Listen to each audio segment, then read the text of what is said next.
I understand auto insurance and home insurance and health insurance and even some kinds of liabilities insurance, but if I live to be 197, I will never get life insurance. And by get, I mean both purchase or understand. I'm convinced it's a bottomless pit from which no human being ever draws anything worthwhile.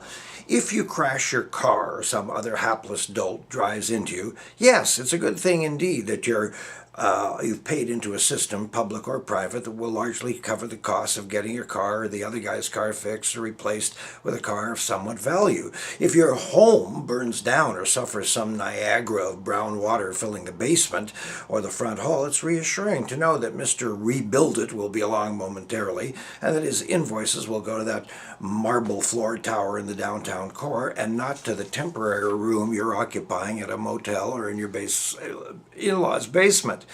Health insurance is a concept that's accepted in most civilized Western countries, except, of course, America, where the Republican Party is convinced that this is nothing short of the dreaded communism, and what could be worse. In Canada, I pay an almost nominal, modest premium each month to a universal health care system, for which I'm covered. I paid into this system for, 70 years, and have hardly cost them anything, until, now that I'm approaching 907, I cost them all kinds of things because I've had a couple of procedures and I see my doctor fairly regularly. Without this collective agreement in place, I would be even closer to the poorhouse than I am now. Maybe one day Congress will forego name calling and get busy making sure that their neighbors can be healthy and stay healthy.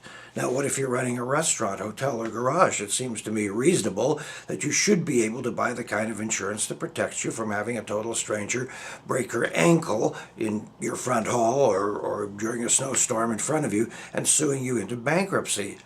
But life insurance? Does anybody buy this fraud these days?